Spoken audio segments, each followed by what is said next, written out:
మా అబ్బాయి ఎన్ని రోజుల నుంచి అడుగుతున్నాడో ఫ్లైట్లో ఎక్కడికైనా వెళ్దాం నాన్న ప్లీజ్ నాన్న అని. ఇప్పటి కుదిరింది. ఫైనల్గా ఎయిర్పోర్ట్కి వెళ్తున్నాం.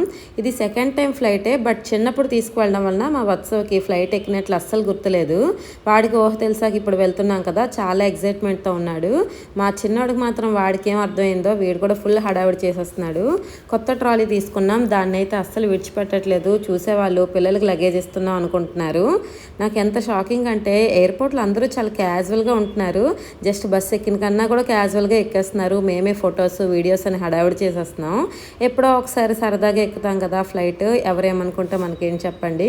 యాక్చువల్గా మొన్న ఫ్లైట్ క్రాష్ అయ్యి పడిపోయింది కదా, ఆ నెక్స్ట్ 2 డేస్లోనే మేము వెళ్ళాము. సో ఎయిర్పోర్ట్ కూడా చాలా సైలెంట్గా ఉన్నాయి. మాకు కూడా ఫ్లైట్ చాలా భయం వేసింది ఇన్సిడెంట్స్ చూసి. కానీ ఏం చేస్తాం మరి చెప్పండి, ఆల్రెడీ ట్రిప్ ప్లాన్ చేసేసాం. సేఫ్గా ల్యాండ్ అవుతామో లేదని చిన్న భయము. యాక్చువల్గా నా ఫస్ట్ ఫ్లైట్ జర్నీ చాలా వర్స్ట్ ఎక్స్పీరియన్స్. ఈసారి కొంచెం బెటరు. ఇంతకీ ఎక్కడికి వెళ్తున్నాము ఏంటనేది నెక్స్ట్ షార్ట్లో అయితే చెప్తాను. Stay tuned. Bye bye.